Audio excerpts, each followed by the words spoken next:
that's nice. Hey, yeah, it's the IDP show. Now you know. Welcome to the IDP show. I'm your host, Josh Raymer, joined in the Sode Shack tonight. On my right, Adam Markham. On my left, Bobby Reynolds. Gentlemen, how are we this evening? Doing very well. Another successful Sunday. Another successful Sunday, Bobo. How are things looking for you, man? Looking good. You know, kind of sweet spot here in fall in the Bluegrass State. Yeah, you played some golf today, Addy?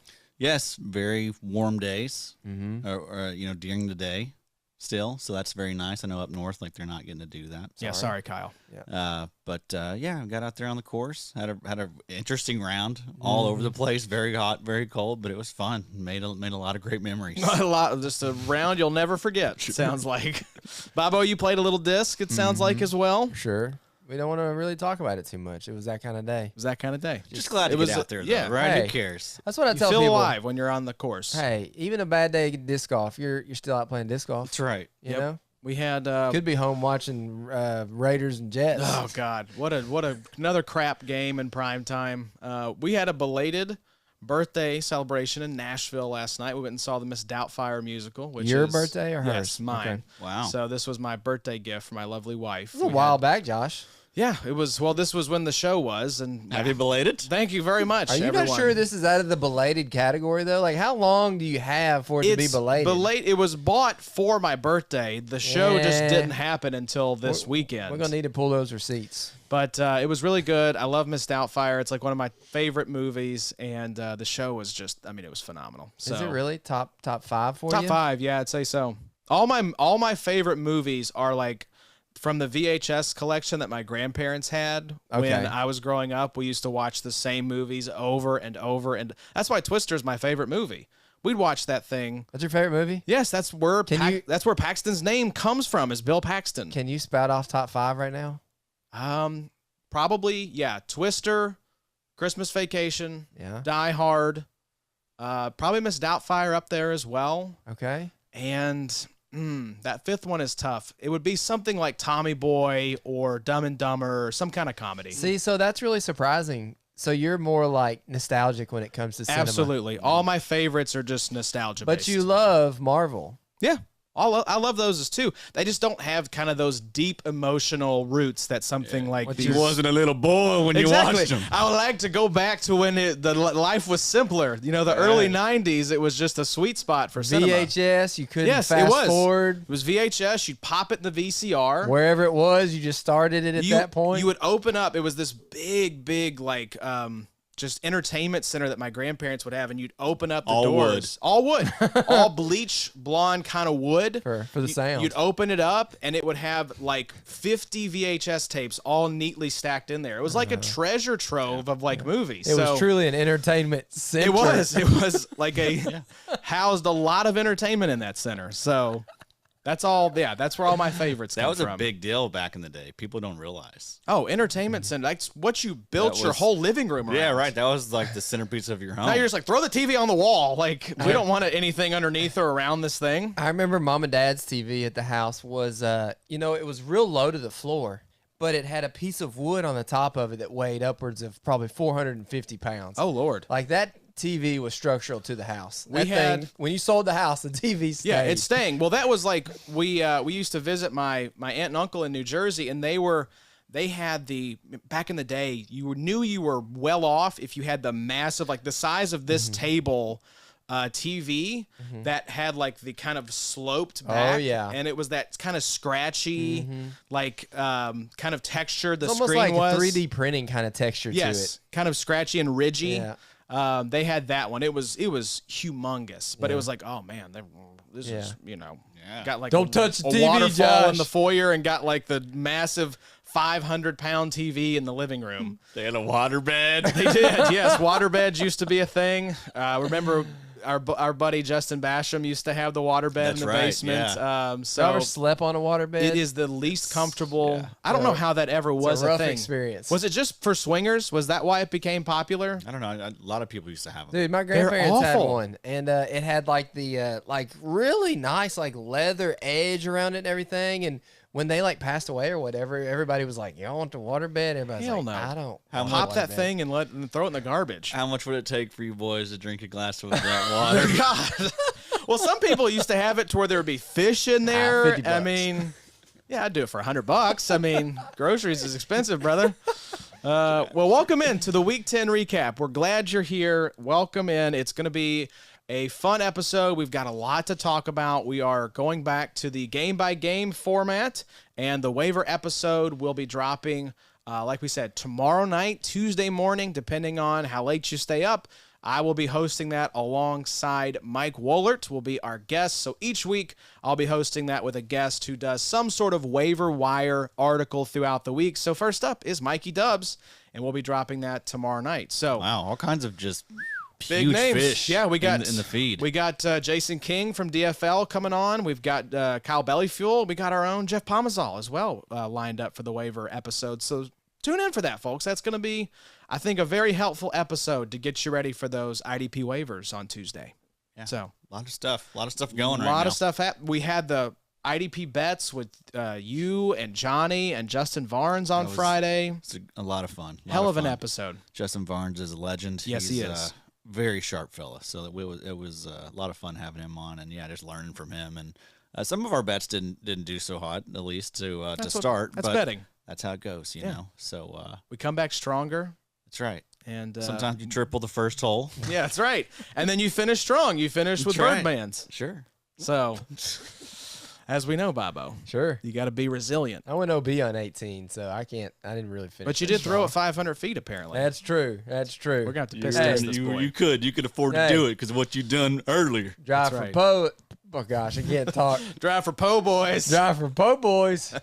What for show boys? Oh, Lord. Well, like we said, welcome in. This is the Week 10 recap. We are going to go game by game. Top 3 scores and storylines from each game. We've got the Chasing Greatness update. We did add another player to the 40-point wall this week. Not the player that you would think, but he's on the wall nonetheless. And we should mention, boys, before we get in, congratulations are in order. This is the 300th and 50th episode in the Big 3 IDP / The IDP Show podcast feed. So congrats, boys. That's a nice little Wow. milestone. Very 350. nice. Very nice. I saw the other day where like the fantasy footballers were like over 1,500. They just hit it. That's insane. That's crazy. nuts. I 350 is think nuts though too. I mean, this is what, 4 years?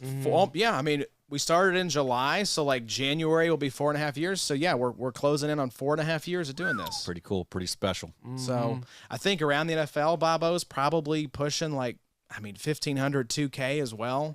So I mean, of course they've been around for a while. Oh, yeah. you know, and they do Decade plus, right? Yeah, Both for those shows. around the NFL, I think they started in 2013. So yeah, decade for them. I think this is year 10. Gosh, that's Which- crazy that we're kind of tracking to the same trajectory. You do this for 10 years, we're going to be approaching in on that 1,000. That's right. We'll be even better than they are. Jesus, I'll be 42 at that point. Like Wow. that's Yeah. that's a long time. I joke this is the one habit that I've actually kept up with more than any other habit I've ever done. I mean, weekly episodes for 4 years. That's quite a feat, boys. So congratulations. I can't talk about my habits, Adam. What about you? Yeah, same here. A lot of them. golf and other unmentionables that we won't talk about on air. But yes, let's do the Chasing Greatness update. We did have another player join the 40-point club.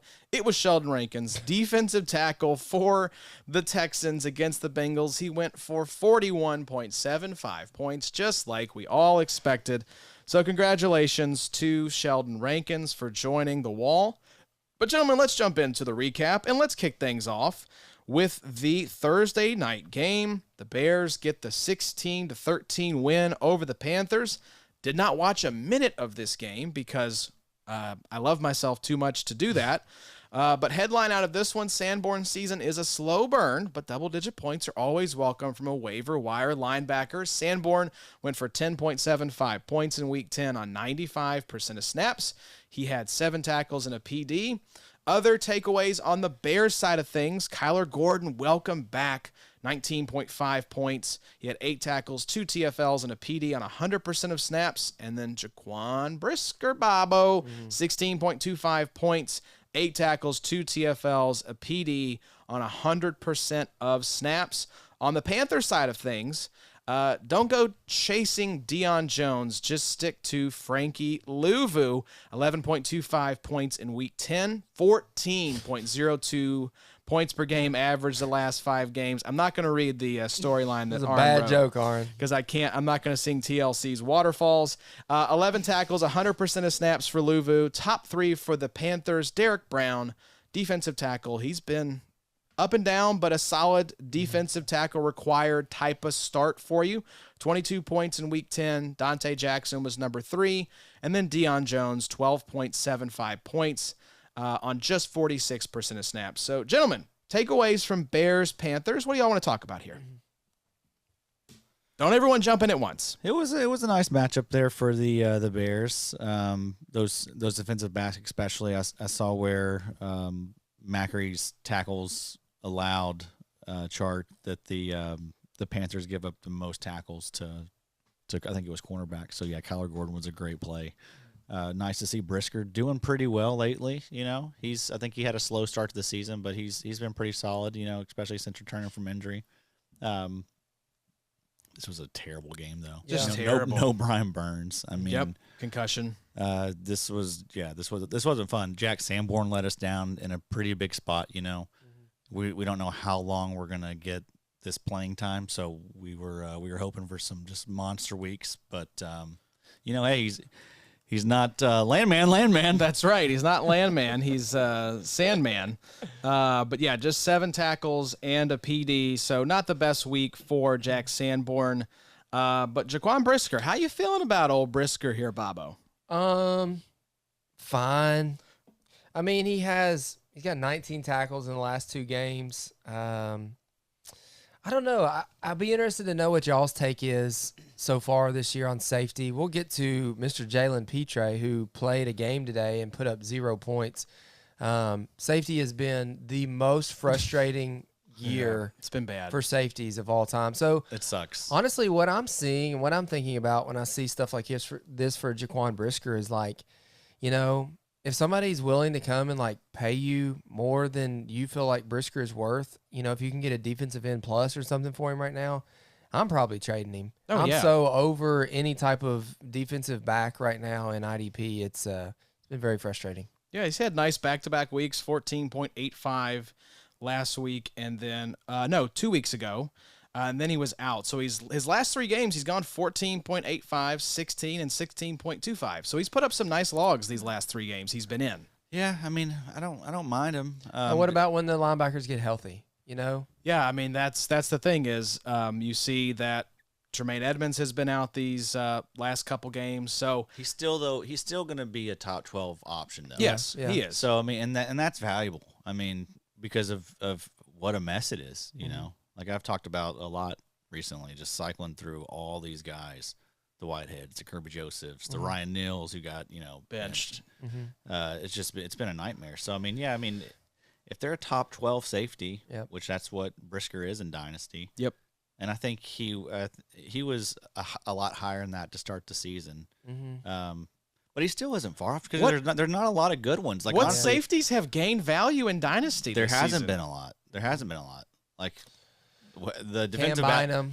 Cam Bynum has Dax Hill, Reed Blankenship, I guess. Antoine Winfield's really good. Winfield's awesome. Cam Curl has stayed steady. I mean, a lot of people really liked him. Got to give Macri some credit because, you know, Macri had Cam Curl as like a safety three to start the season, and we all thought that was a little bit of a stretch.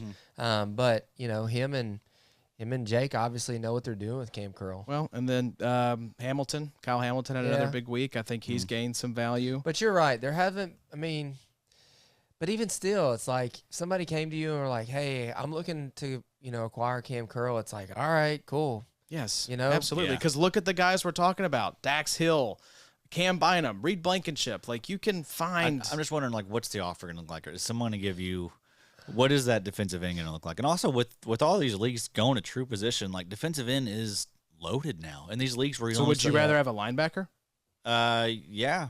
And I mean, in certain spots, I'd rather have maybe the safety. I mean, like in all those leagues where we start 2 defensive ends, and we've done the changes where we've we've made it true position. There's all kinds of Carl Grandersons. Yeah, Za'Darius Smith. I do have an embarrassment of riches in our main league. The Ed defensive end. Cams, like Leonard you can find all Floyd. yes, like there's some Preston Smiths, like you can stream them easily.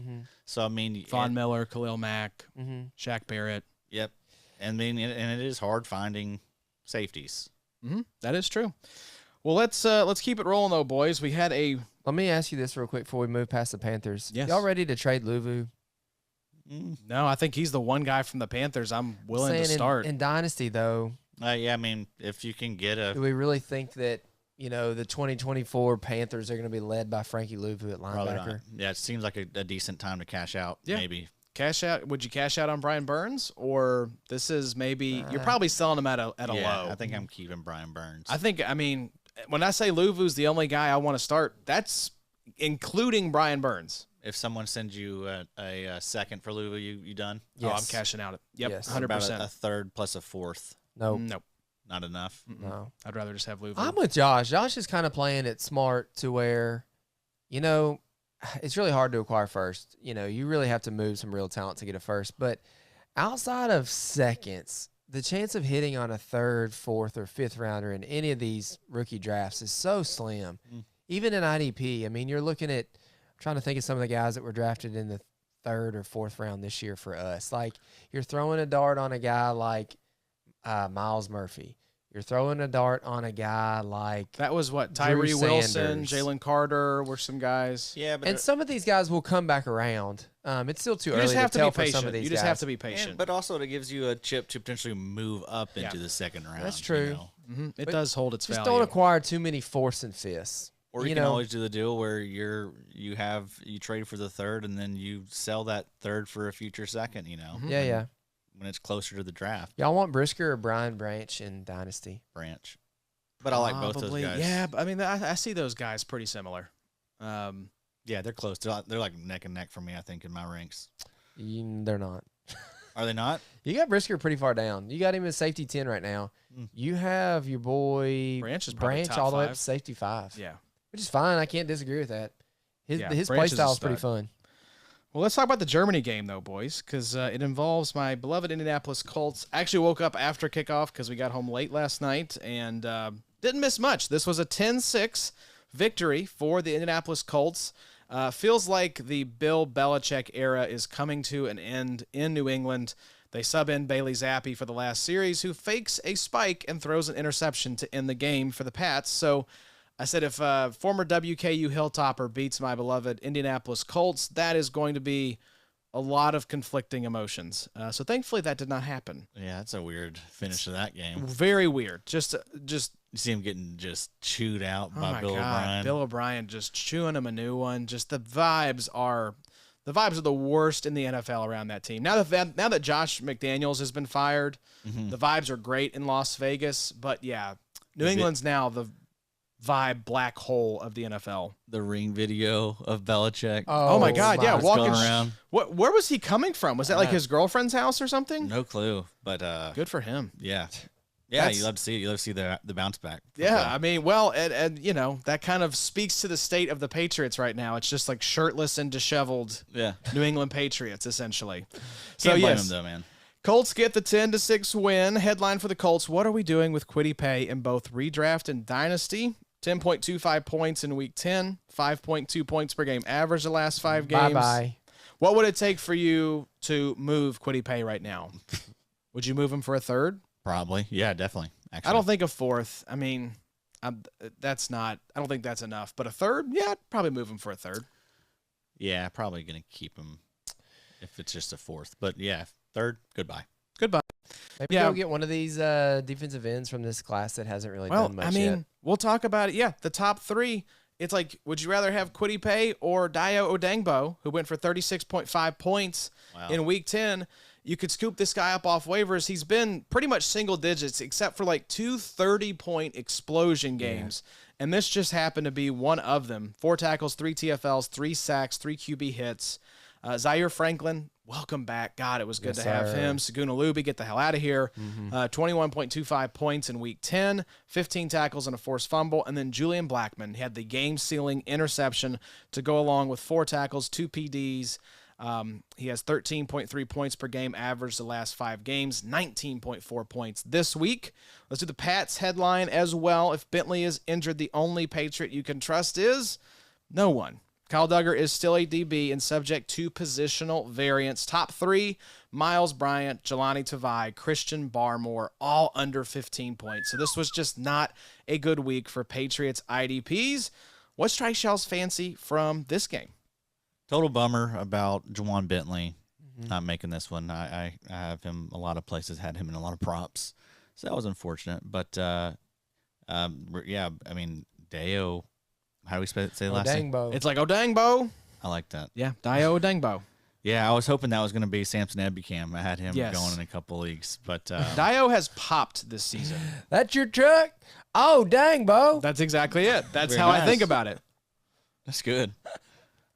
Good to see Zaire back out there. Yeah, man, he's so good. Is he still pacing for? I mean, 15 Yeah, now he tackles, is. right? Yeah, He's oh, back yeah. on. He's Oh, yeah. back on track. Oh, yeah. Like we said, bet the over on his tackle prop when he comes back because he knows he's got to get back on this like 200 tackle pace. Julian Blackmon has been really solid. You love to see when preseason predictions come to fruition here, and him taking over that box role has been extremely profitable for IDP. But I'd say let's move on, boys, because this game was a total bummer all the way around, both from the final score and the IDP output. So let's move to Packers-Steelers. Steelers get the 23-19 win. Somehow I think they're like 6-3 with like one of the weirdest, worst offenses we've ever seen for a team this good. Packers headline. Tough question, boys. Can we drop Rashan Gary in redraft? 4.75 points in week 10, 6.95 average the last 5 games, just 3 tackles, 1 QB hit. Addy, dropping Rashan Gary in redraft. No. Bobby, dropping Rashan Gary in redraft. Not a chance. I'm not dropping him, but I'm setting him down just because, That's fair. you know, they're guys that are producing more than he is right now. I want to see. This was a good spot for him, too. Yeah, I want to see what Rashan Gary looks like maybe closer to the end of the season. But a player that you can trust, especially in kick and punt return leagues, which Big 3 scoring is, Keyshawn Nixon, 23.1 points in week 10. But he has been getting more run since the cornerback for the Packers was traded. It was to the Bills. Rasul Douglas. Yeah. Rasul Douglas. Thank you. Thanks, Addy. That was a weird trade. Rasul Douglas has been really good for the Packers. So, but Keyshawn Nixon's been getting a lot more run with Douglas gone.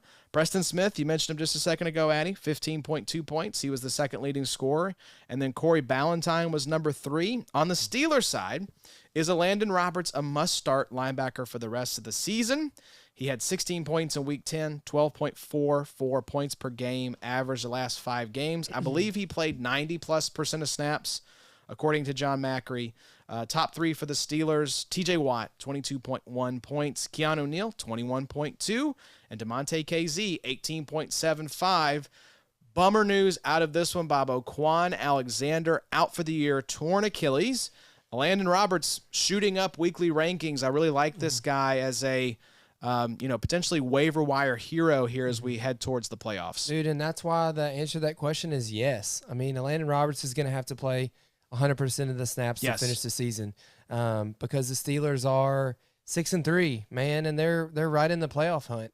So Tomlin's going to want to run that guy out there, and I like Roberts. I think he hits a little hard, and he plays with his emotions, but I think he's a good linebacker. And just like you said, now we have no Quan Alexander, we have no Cole Holcomb. Yeah.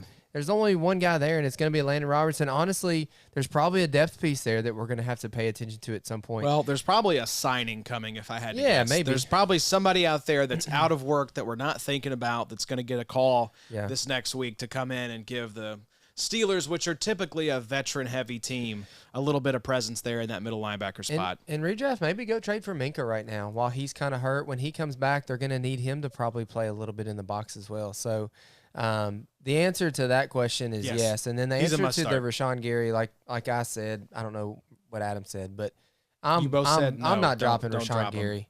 He's had enough plays in the last couple games where his pressure rate has been fine. He's getting to the quarterback. Just hadn't put up the points yet. It'll come though. Here's my question for y'all. And maybe it's just because I don't really know the extent of how long he's going to be out. But Isaiah McDuffie continues to be like really good. Yeah. He's a great. How very many more solid weeks do you start. think we can rely on him? I think I mean, this, as long as one of the linebackers are out. you just watch the injury report because Quay and Devondre Campbell have both spent time on the injury report. So if one of them's out, you snatch McDuffie up or put him into your lineup if you're holding on to him because he's a very valuable injury replacement. Yeah. I mean, also Jonathan Owens, he had another nice week, Simone was there. 8 Yes. tackles. Simone was there, 13.5 points in Big 3 scoring. So he's another option for you. But Lucas Van Ness has been pretty slow to start the year. Yes, he has. He hasn't really done much. I don't think he has. He got 1 sack week 1 against Chicago, which everyone has a sack against Chicago. That was easy. I have a half sack against Chicago. It's true. And then he hasn't really done much at all since. But were you boys in on Van Ness at all? I don't remember. Vaguely interested. I mean, I'm not exactly probably trading for him in Dynasty, but if I've got him, I'm just stashing him and waiting for year 2, year 3. He strikes me as the kind of archetype that's going to take a little bit of time to develop. I see him in the same bucket as like FAU, Tyree Wilson, Lucas Van Ness. I mean, I think we're going to be seeing ROI from these guys end of year 2, beginning of year 3.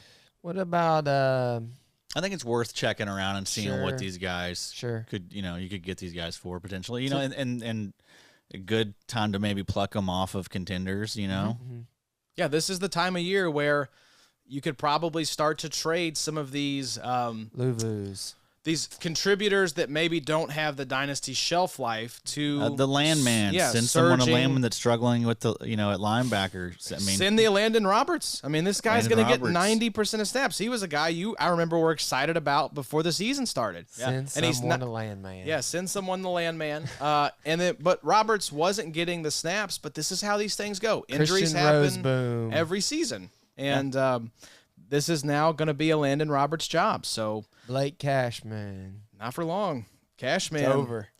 Yeah, it's Jover for old cashed Harry out. Man. Harry Man took out Cashman and is hooking up with Landman. It's a lot of men.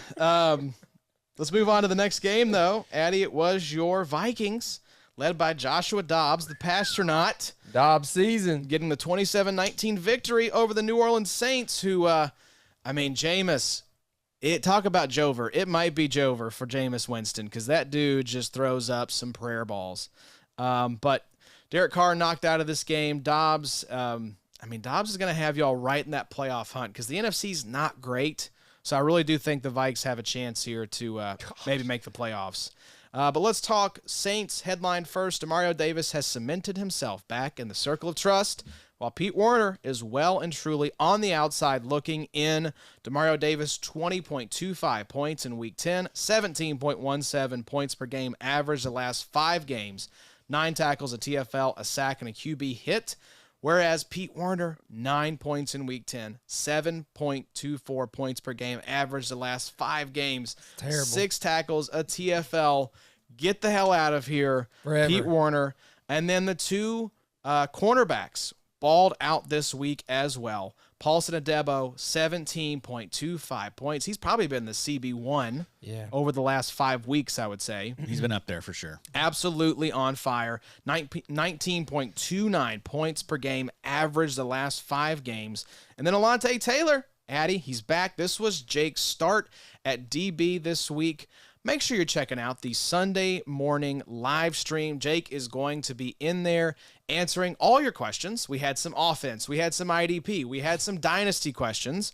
So please come on over. It's going to start about 9 a.m. Central Time. Today's episode ran for about an hour. Jake was solo this week. He's going to have some guests coming up here in the future. So stop by. It's a great way to kick off your Sunday morning and get those IDP lineups right.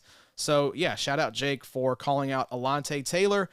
He had 16.75 points, 5 tackles, a TFL, and 2 PDs. Vikings, though, fellas, keep your eyes on Ivan Pace if Jordan Hicks is expected to miss extended time. Ivan Pace had 5.25 points in this game, 5 tackles, but the leading scorers, Byron Murphy, cornerback, great option in CB required leagues, 25.15 points, 3 tackles, a TFL, a pick, and 3 PDs. Danielle Hunter, man, I think he's still the sack leader for the league this season. 17 points, 18.35 points per game the last 5 games, 2 tackles, a TFL, a sack, and 3 QB hits. And then Mekhi Blackman was number 3. Addy, I'll turn to you since this is your squad. Who do you want to talk about first from Saints Vikings? I guess we can. I'm thinking about Cameron Bynum at the moment. He had a tough game. 6.8 points this week. He only had 3 tackles. I was thinking he's a pretty good sell. You know. Oh, 100%. I mean, this is someone you should be looking to unload. I mean, the tackle numbers are ridiculous, especially for the way he plays. I just don't think this type of play is sustainable. So I think it would be a great time to cash in off of him. But yeah, Danielle Hunter continues to be awesome. I think this is 10 sacks on the season. I think maybe 11. Maybe 11. I think it's 11. So I think that leads the NFL. Pretty sure that's what they said on the broadcast. He's crushing it. DJ Wanham continues to be pretty impressive. I mean, he's had 4 really nice spike weeks, 37 points in week 4, 19 in week 6, 25 in week 8, and then 15 this week. So, I mean, that's extremely useful. Josh Metellus continues to be really good. Mm-hmm. Another nice game, 5 tackles, 14.75 points. So, the IDP side for Minnesota has been pretty good. Yeah. Ivan Pace has a chance to be huge. Yes. You know, Jordan Hicks is out, which this is what happens. And he's Older probably players, on waivers. Yeah, get banged up. Yeah. Bobo, I think Ivan Pace probably got dropped in a lot of leagues because he started off hot. Mm-hmm. Everyone was hot in the pants for Ivan Pace because he was this UDFA. I dropped him in a shallow, like a shallow dynasty league. Sometimes you got to. Yeah. Sometimes you got to make those weird tough cuts. decisions Those out there, RSO man. leagues where you only have like 45 guys. I mean, he was kind of tough to hold in some of those leagues, like because there was a ton of talent out there. Hey, I held him all year in XFL. Did you? No, you Oh didn't. yeah. So you're excited yeah. about this news. Well, I don't know. There's just been that weird I don't know what it is about not wanting to drop him. There's been that weird thing all year with him where it's like, don't drop him. Don't drop him yet. Like it's Macri. Macri's in there. Maybe He's that's in your it. head. Maybe Macri's in my head. You knew he would get scooped up immediately. Maybe Macri's in my head. That's well, quite and possibly also it. like we've seen what the potential can be. Like we know Ivan Pace is a playmaker. He's just he's there's a log jam with Jordan Hicks in front of him right now, but now that guy's gone, so I think it could be Ivan Pace Jr. season. I expect the defense to stay pretty much the same there in Minnesota, don't you? Even with Hicks going out, Pace can probably still Pace steps right in. Yeah, I mean, I don't think they really moved to like a 2 linebacker role. I think they're going to continue to roll out Bynum, Metellus, and Harrison Smith. Yep, I agree. Well, just remember, folks, Brian Asamoah's season is coming. No, it's not. We just have to be patient. Ivan Pace, 84% of the snaps today. Jordan Hicks played 42% of the snaps. Troy Dye played 24% of the That is snaps. a throwback right Shout there. out Macri for those snaps. Wow. So DeMarno Davis has 4 sacks on the season, so he's heating up. he continues to. He's done that every single year. It seems like at least get 5 sacks. So back to the first game, we were talking about Landon Roberts. Yes, he played 96% of the snaps today, but Mark Robinson played 60% of the snaps for the Steelers with Quan Alexander out. He's a very hot waiver ad this week. He got a lot of run last year too. I'll be very curious if the Steelers don't work out some free agent linebackers. I'm not sure who's still out there on the street, but that just feels to me like they want to get somebody else in that room. Well, a Jalen lot of the Smith guys, is signed. I was going to say Deion Jones is now Rashan Evans off the is market. signed. Blake Martinez is signed. Yeah. So there's not a lot of guys left, but so I don't know who it would be, but it just feels like somebody's. Micah Kaiser. There you go. Let's throw it way back. Let's see if Cato June's Get your available. reader. Next game up here, boys, we have the Texans in a thriller, knocking off the Bengals 30-27. And on the Texans side, let's talk about Will Anderson. His future does look bright as a top 5 dynasty edge asset, but he's a volatile play in redraft. He might be worth sitting down for a safer, more consistent option. I agree. 4.75 points this week, 7.8 average the last 5 games, just 1 tackle, 2 QB hits. So it was even worse if you're not in a QB hits league, which is what Big 3 scoring is. But the stars for the Houston Texans in this win, we mentioned Sheldon Rankins, 41.75 points, 5 tackles, 2 TFLs, 3 freaking sacks, a forced fumble, and 4 QB hits. DeAndre Houston Carter, 20.05 points, 7 tackles, a pick, a PD, And then Jonathan Grenard, hello, 17.55 points, 19.56 points per game, average the last 5 games. Bobo, Jonathan Grenard's heating up a little bit. Heating up. Boy, he been hot. He boiling. He been hot. He ain't heating up. Let's look at the log. I'm curious what the old log looks like here. Dude, So over the last 4 weeks, he has 4 sacks. This gives him 7 sacks on the season through week 10. Jonathan Grenard, man, he might be a guy. He might be a guy down there in Houston. He had a little bit of a lull week 2 and week 3. He went for about 20 points week 1, but then week 4 onwards, these are the logs, or the outputs here in Big 3 scoring. 32.05, 10.25, 9.5, 35.5, 8.5, and 17.55. Come on. That's a very usable IDP asset right there. Hey, Will Anderson or Jonathan Grenard? For this season, it's definitely Grenard. And what about Dynasty? Well, yeah, obviously it's Will Anderson. Is it? Yes, Is it? is. Hey, Bobby's gonna be the same sending out people. offers, Same people yeah. said Bijan too. Let's go back to the mock 2.0 discussion, Bobo. Jameer Gibbs is looking pretty good. Nah, I like You Grenard, need man. to jump back in Reddit and let these people know. I need to look and see what Grenard's like ADP was in a bunch of these best balls, but Grenard is elevating me in a bunch of them, I'd say. Yep, dude, it was probably like DL 50 to 60. I'd Probably. say. I mean, Yeah. it was down there. That little glow up year or so ago was not maybe just glow up. Maybe there was a little something to it. Maybe there's a little something to Hey, it. but let's talk about it. Jalen Petre didn't do anything today. Basically, Yeah. I kind of looked him up on Twitter. Ofer, right? Yeah, just 0. I mean, basically people saying that he was like misaligned. He was just like, Oh, he didn't play well. yeah, just a Ooh, not good. bad performance. I don't really know how many snaps he played, but yeah, that's concerning. That's concerning because Petre is kind of one of those safeties that I thought I've got him in XFL, and it's like, all right, well, we got Petre. We're gonna be okay. And it's like, oh gosh, Yeah. Petre, you gonna be okay?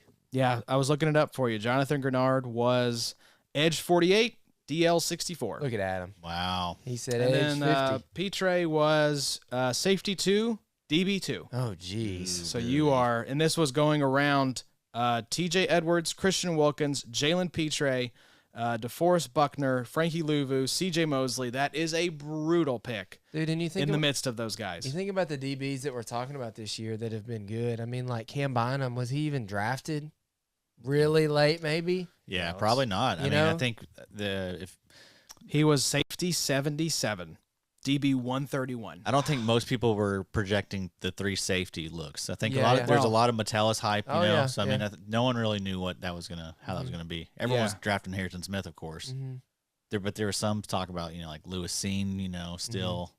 That's definitely over at this point. But Yeah, it's very over for Lewis Seen. Fade DB. Man, fade DB.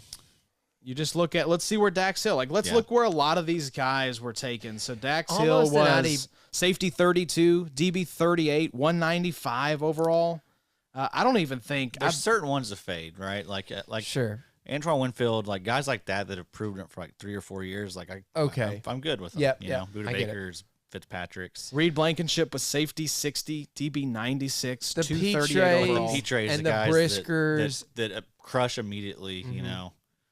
But then like they're in kind of volatile situations. Like Petre immediately sees a coaching change, Mhm. right? Mm-hmm.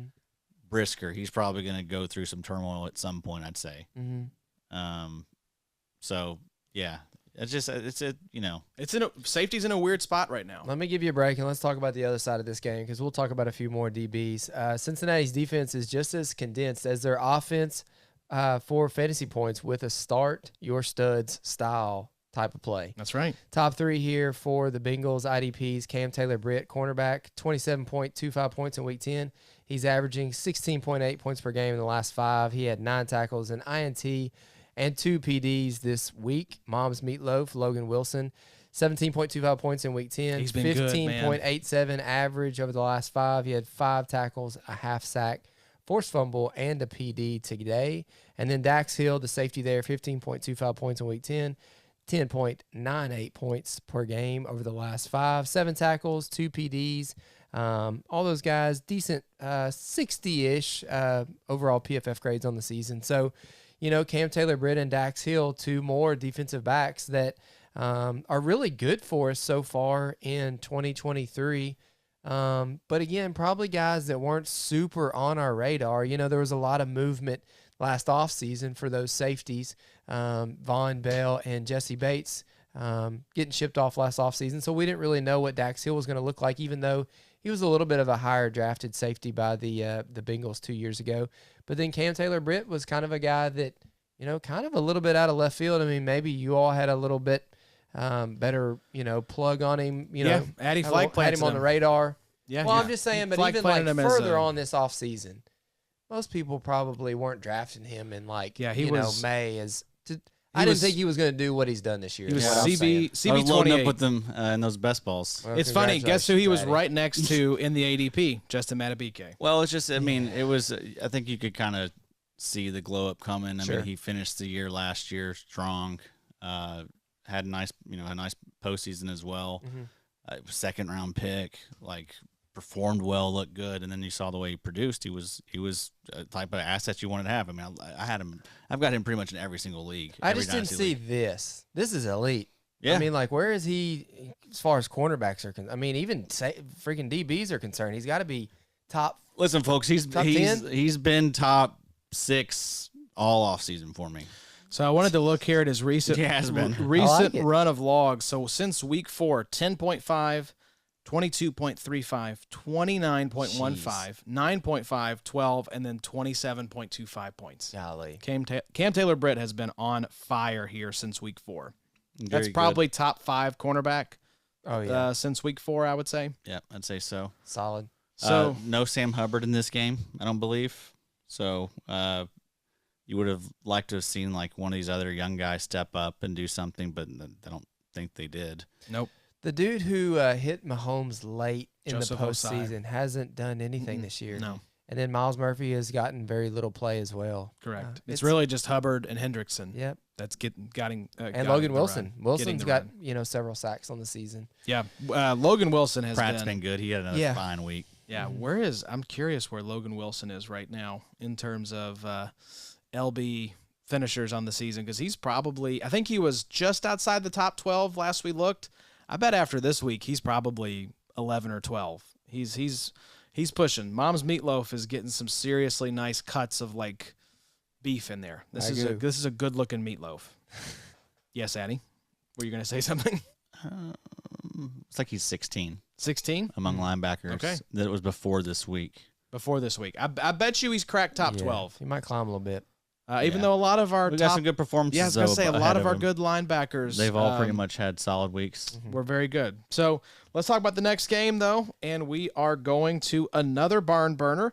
It is the Cleveland Browns coming back to get the 33-31 victory over the Baltimore Ravens. Headline for the Browns: don't be fooled by the last 5-game average for JOK. He is about as stable as a house of cards. Boo. 22.2 points in Week 10, 12.55 average the last 5 games. He had 7 tackles, 2 TFLs, half a sack, 1 PD, 1 QB hit. The leader in this game was actually Greg Newsome, 26.15 points, 2 tackles, a pick, half a sack, a defensive touchdown, a PD, a QB hit.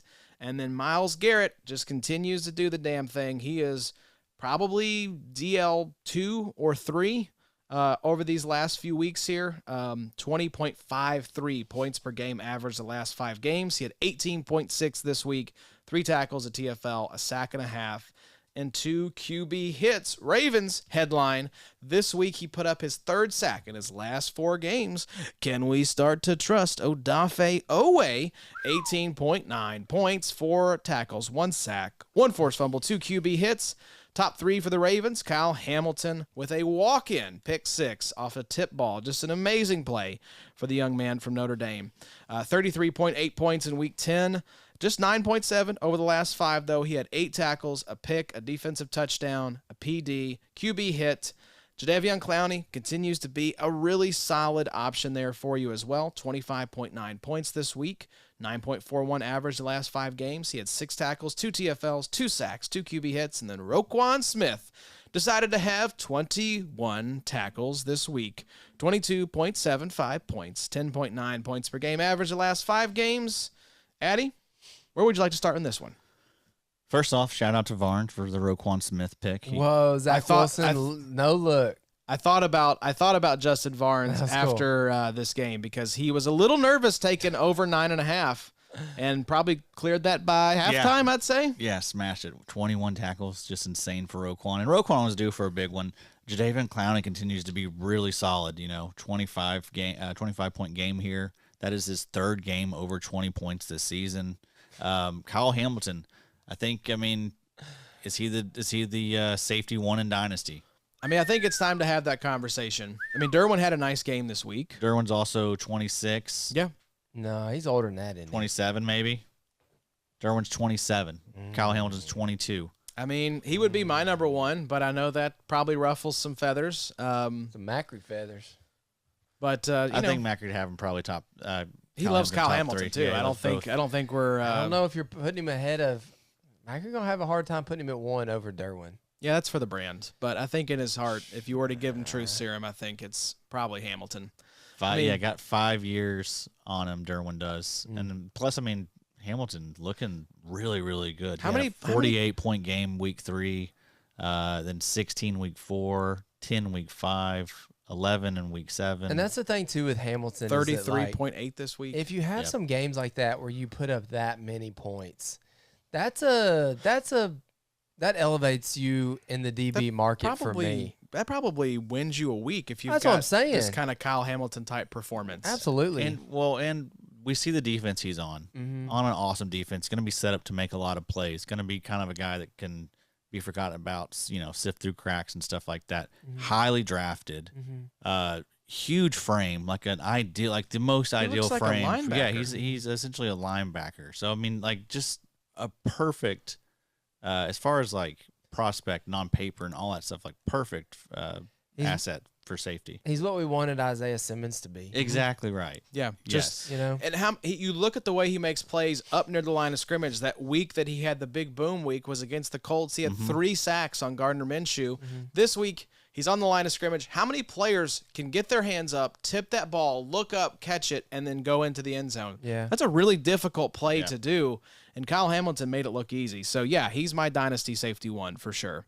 But let's answer Arn's question here. Odafe Owe. Trust level on Owe? Yeah, I mean, I feel good about Owe. I think he's a fine start. I mean, he's a top 3 edge on that team. So yeah, I mean, I think it's it's him, it's Van Noy, and it's Clowney. Yeah, but yeah, I mean, Owe has been solid since returning from injury. What a weird defensive line.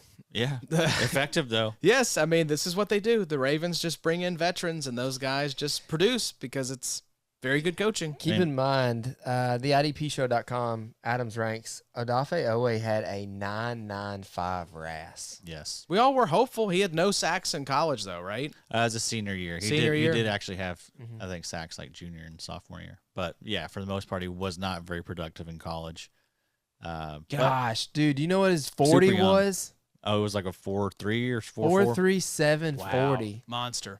Well, it'd be nice. I mean, I had kind of given up Odafe Owe, left him for dead. He's but- still super young, though, right? What is Yeah. he, Bob? Are you in there? Yeah, give me a second. Let me Well, scroll. he's kind of in the bucket with me of like Kenneth Murray, and this has been the season where some of these guys have stuck the hand up out of the ground and come up out of the grave. 24.9. 24.9. Yeah. And just in a great situation, learning from some solid vets. I mean, we gotta give guys like Owe, these Give 'em some uber time. athletes, let's give them a little bit longer of a leash. I like that, Adam. Nope. I Out. like- I like Done. that. Dead. Thank you. Hey, Speaking no, of- let's talk about it real quick because I wanted to ask y'all, Justin Matabikwe. Good. Dude, top 10 defensive tackles, where's he at? I mean, he's probably the waiver out of the year for defensive tackle. Oh, 100%. There's Yeah. no doubt. Yeah. I mean, but he's not cracking really the top probably 10 as far as dynasty defensive tackles. Joshua. Addy, we had this conversation. Defensive tackles loaded right now. He's right there Joshua. on it. Yeah, he's around it. I mean, I remember we had this conversation a couple weeks ago. I was like, yeah, you're right. Like, I'm not putting him over some of these guys that haven't performed as well this season. All right, let's play it then. Deron Payne. Who do you want more?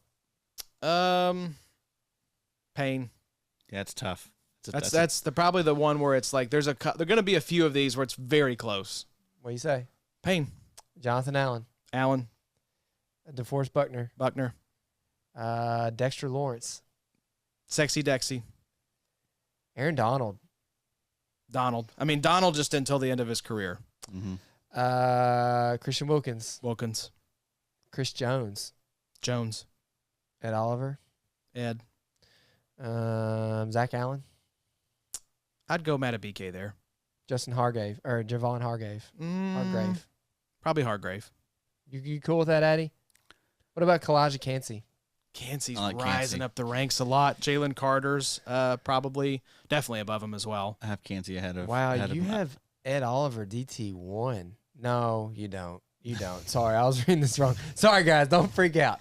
My Don't freak God, out. what a hot take. There's still Quinnen, Jalen, and Jeffrey Simmons. Sorry. But yeah, Simmons. I mean, Ed Oliver's up to he's 4. DT4. I mean, he's still really young too. So Matabike's just got paid too. Been insane.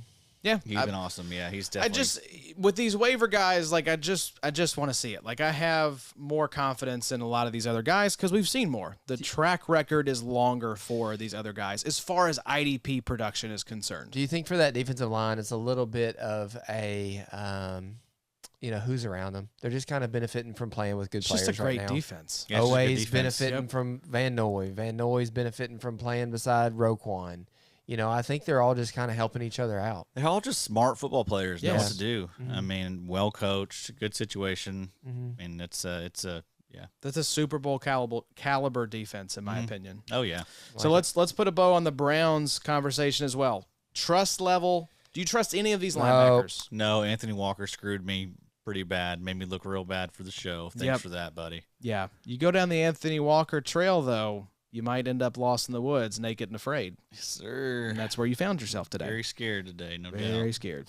So let's move to the next game, gentlemen. The Tennessee Titans recently named Will Levis as their new starter over Ryan Tannehill, but today it was Baker Mayfield and the Tampa Bay Buccaneers getting the 20-6 victory over the Titans.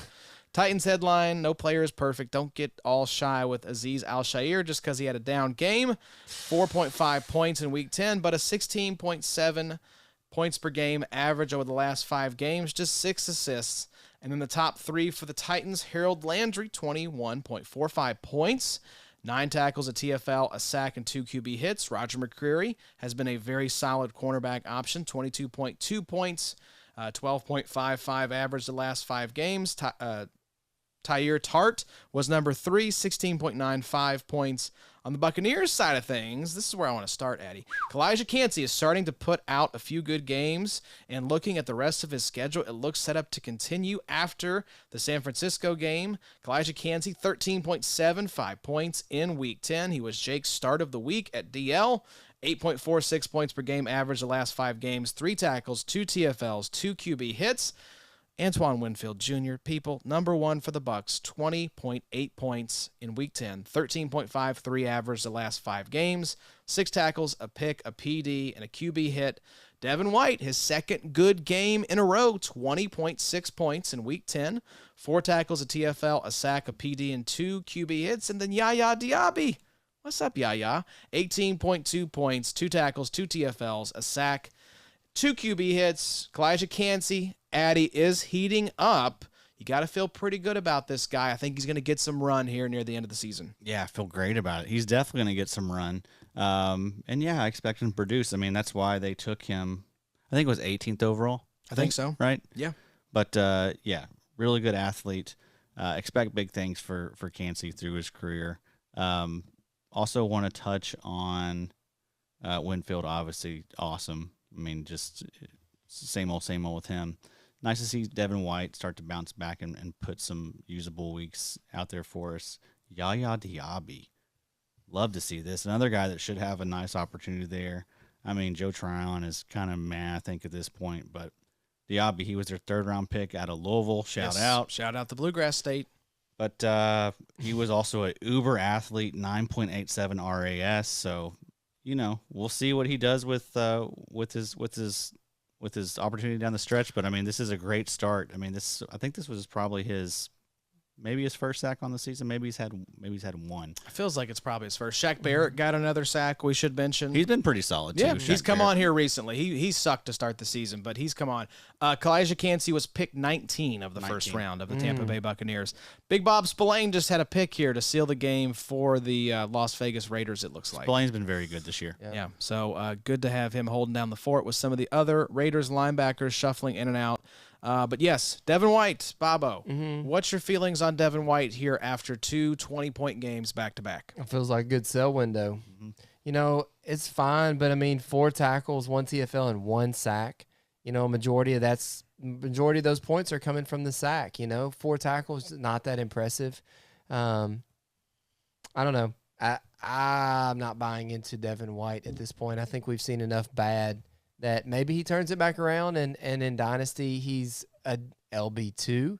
But while you can maybe get paid like he's flirting with an LB1, I would cash out. Yeah, I think if you can cash out, hopefully your league's trade deadline has not expired at this point, and you can maybe move Devin White with the narrative being, oh, look, he's coming on. The old Devin White's shining through.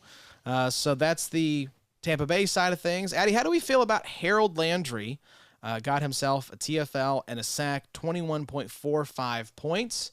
Been a little up and down this season, but feels like a nice DL 2-3 option for you down the stretch. Definitely. That was to be expected. You know, recovering from the ACL, we thought it might take until, you know, midpoint of the season for him to kind of look like his old self. And what do you know? He kind of looks like his old self. 4 sacks in his last 4 games.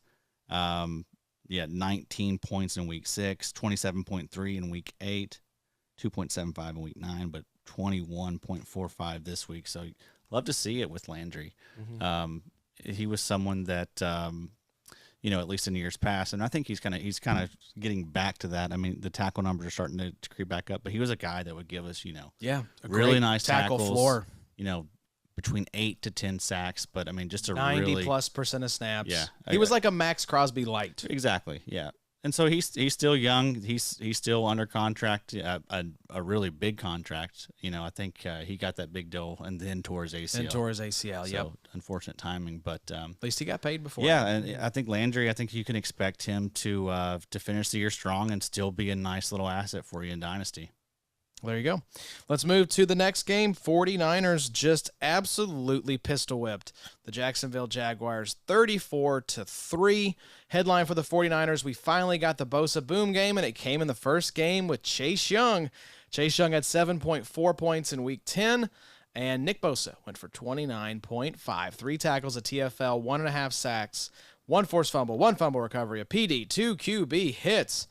And Javon Hargrave next to him, 21.8 points. He got himself 4 tackles, a TFL, a sack and a half, and 3 QB hits. And then Fred Warner just continues to be a top 5 LB for IDP this season, 21.45 points in week 10, 20.9 points per game average. The last 5 games, 7 tackles, a pick, a PD, QB hit. Bobo, Chase Young comes in. Nick Bosa has his best game. Coincidence, question mark? Probably not. Probably not. Chase Young has looked really good this year. You know, we had that discussion on week 7 preview. Do you want Chase Young or do you want the then Montez Sweat on the Washington Commanders? You went Chase Young. I went Montez Sweat. I think they both actually had a sack that game as well. But no, Chase Young's played really well so far this season. And Chase Young is going to be an upgrade over anything that Nick Bosa has had. Clellan Ferrell. Who was the other guy there? Drake Jackson. Yeah, Drake Jackson. Didn't do a whole lot. Yep. So, yeah, I mean, not only Javon Hargrave in the middle, but now having some gosh, Chase Young's a first rounder. I know he might not be like elite Chase Young because I feel like, you know, he's still a little bit hobbled by that injury, but he's continuing to work through it. And the 49ers, if, you know, you kind of felt like this game was going to happen. You felt like this was going to be a get-right game for Purdy. Just a washout. I mean, you saw they're going to be in the postseason, and this is not a defense that I would want to have to play against. You saw Bosa and Chase Young meet at the quarterback. I think it was a strip sack on Trevor Lawrence. I mean, this is what they wanted when they went and traded for Jaguars. Chase Young. Are going to be a postseason team. I mean, that's what you're going to get in January. We've seen 2 games of Montez Sweat now, 2 stinkers. Yeah, 2 big stinkers. You still feel the same. You still want Montez Sweat So Macri over Chase Young in Dynasty. Oh, absolutely not. Yeah, Absolutely You not. want Young in Dynasty. Chase Young now. I mean, not only that, but I mean, like, wow, Montez Sweat has Yannick Ngakoue. He is the focal point on a bad defensive line. It was a big downgrade for Sweat, and I think it's an upgrade for Chase Young. He's getting a bag, so good for him. But you're exactly right. I mean, you had Deron Payne and Jonathan Allen alongside Chase Young. That was a great defensive line. I think we probably had a little conversation about that in the offseason of like, wow, the Commanders might have one of the best lines in the league. I think, should Chase Young go to arguably a better defensive line in San Francisco? That's what I was just thinking. Like, where do they rank now? As far as like, we need to do that. Just top defensive lines. Write now it out. See how everything looks at this because point. you got Hargrave, you got Bosa, you've got Chase Young. That's up there. And now Drake Jackson and Clelin Ferrell don't have to be that edge too. They can be these nice rotational pieces that help keep those guys Drake fresh. Jackson went on IR. I saw. Oh, did he? Yeah. Oh, dang. So Clelin Ferrell. I don't know if that's for being a crybaby or not. Crybaby? I mean, he's got to be a little upset that they brought in Chase Young. Yeah, so your consideration would have to be 49ers, Eagles, Dallas. It's a lot of the same teams that we talked about. A lot of these strong defensive lines. Not New York now. Probably not now. Hold on, I'm missing something. I mean, Washington's totally out of the mix now. I mean, you lose your two edge rushers. It's curtains for them as a top defensive line in the league. You would think it'd be Baltimore with how dominant they've been, but I mean, that's not really the strength of their team. It's probably the Browns have had a really good defensive line this year. Yeah, with Okoronkwo and Zadarius I would say Smith. it's still probably Eagles and Cowboys for me, and then probably 49ers. You'd have to have a conversation about it, but it's those three, I think. It's tough. So, that's a good question. On the Jaguars side, Fred Warner, though, I mean, please, good dear God, 20.9 over the last 5. Yeah, Addy, can you look up where Fred is in the linebacker pecking order before this week? We'll talk about the Jags here quickly because there wasn't a lot to take away. Again, whenever there's these total just boat race games, just toss it out. Yeah. Don't worry too much. But, I mean, Foye and Roquan, just salute, my friend. 33.65 points, 9 tackles, 3 TFLs, 2 sacks, 2 QB hits. 23.18 points per game average the last 5 games. The next highest score for the Jags, 11 points from Devin Lloyd, who's averaged about 15 points the last 5 games. And then Rashan Jenkins, 9.25 points. So not a lot to write home about, but Devin Lloyd has been encouraging since coming back from injury, Bobo. Hey, 14.95 over the last 5. Pretty good. 10 tackles this week. 75.8 overall PFF grade. I don't know. I mean, That's not too shabby. make a note. Make a note. Fred Warner, Eddie, do we have it? He is the LB5 now after this week. LB5. Love to see it.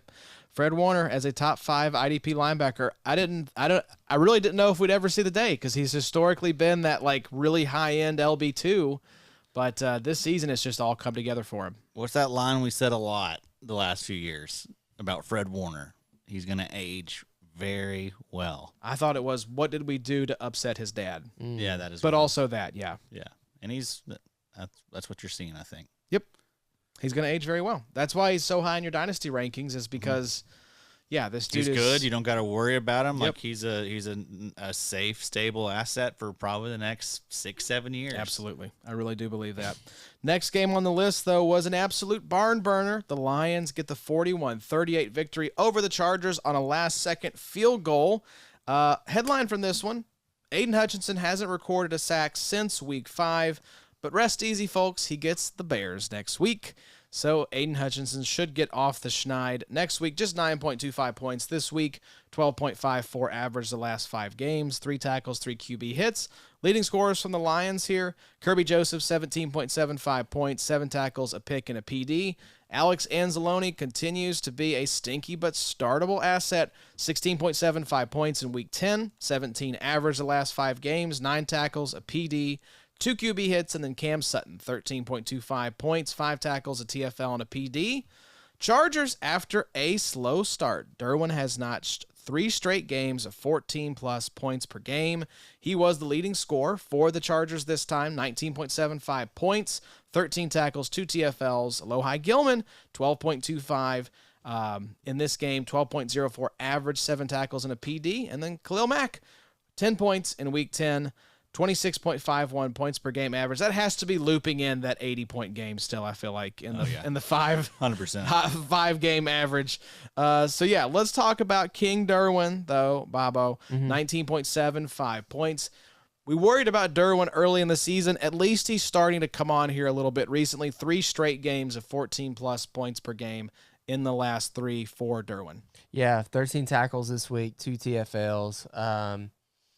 You know, the PFF grade is affected a little bit by, you know, a lot of times Derwin's covering Travis Kelce. You know, they've got them on, you know, they got Derwin on rough matchups against some of these really good wideouts.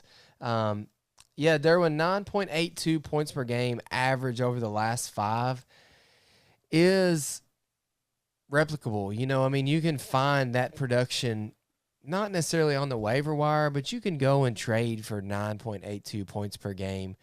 Here's some context for Derwin. I've got the log pulled up right now. He started the season 2 back-to-back double-digit outputs, and then he had 3 straight games under 10 points. But since then, he's had 3 straight games over 14 points. So for the most part, Derwin has been a very solid like safety 1 for you outside of a few stinkers. But he's just not feeling like the safety 1. Exactly. Good point. Top 12, yes. Safety 1, yeah. I think that pinch of disappointment is because he was going around folks like Alex Highsmith, Daniil Hunter, then Derwin James, then Zaire Franklin, Bobby Wagner, Josh Allen, Bobby Okereke, Quay Walker. I mean, I think, Addy, the pinch that you're feeling with Derwin James is just where you had to take him. He hasn't been that guy. Yeah, that's why we don't take him high. That's right. Talked about it all offseason. We love Derwin James. Love the talent. Not going to have Derwin James. Yeah, you had to get him early on. You had to get him literally when he was a rookie. You had to draft him in the 3rd or 4th round, which a lot of us did. Bob was loaded up full of them, you know. So yeah, once you miss out, you know, we're not going to pay. That up ship for has sailed. I'm not trying to swim after that thing and climb on board. At pretty much every point, like you redraft all of it, you know. Yeah, let's jump back to the Lions real quick, though. Alex Anzalone, 100% of snaps. Jack Campbell, 54%. Derek Barnes, 53%. Malcolm Rodriguez, 7%. Yeah, so it this sucks with Jack Campbell. You know, I thought that we'd see more by this point. Coming out of the bye, I was hopeful.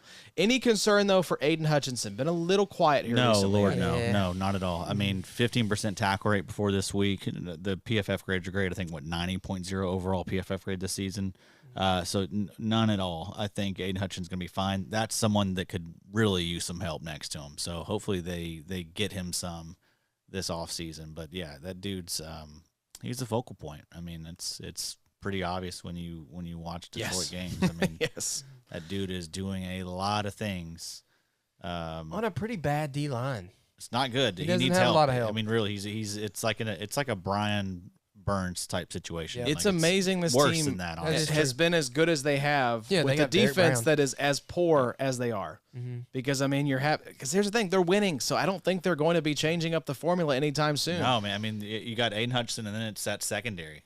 Yep, you know? That's it. That's the strength of the team is the secondary. They also put up like 40, or the Chargers put up 40 against them. So yeah, it's not. Well, they're banged up now. Yeah. That's the point. The strength of the team is the offense, but on the defensive side, the strength of the defense is the DBs. I think that's what's going to allow them to stick in these games. CD Deuce going to be coming back at any point, I wonder. I thought his injury was season ending, but I think maybe so, it's but not. there was man, that'd be so nice if we get him back. Would be cool.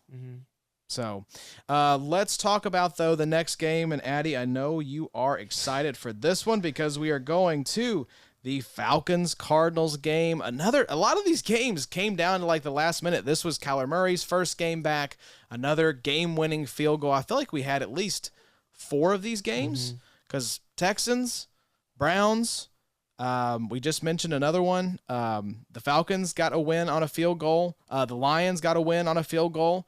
But headline for the Falcons, about 71% of Earth's surface is covered by water. The rest is covered by Nate Landman. Shout out, Addy, for this one. Birdman.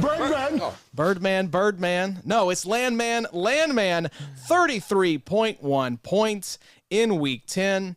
14.19 average the last 5 games. 8 tackles, 1 TFL, a pick, a sack, a PD, a QB hit. Birdman. Just one more time for the folks at home. Addie, let's pause here and talk about the greatness that has been Nate Landman here recently. Stud. Absolute stud. Yeah, I mean, how did he what was the encore for last week's performance? The 27.7 performance he had in week 9, 33.1 this week. So also has seems like a knack for making some plays. I mean, he had a sack this week. He had a sack the previous week. He also had an interception this week. So nice to see, you know, a guy when he gets his opportunity with Troy Anderson going down. He's basically been startable every single week. He is this season's Jack Sanborn. Dang, you were there before I could get there. He is. He really is. And I think it's a little bit of like Sanborn on steroids. I mean, some of these outputs, 27 points, 33 points. This is incredible.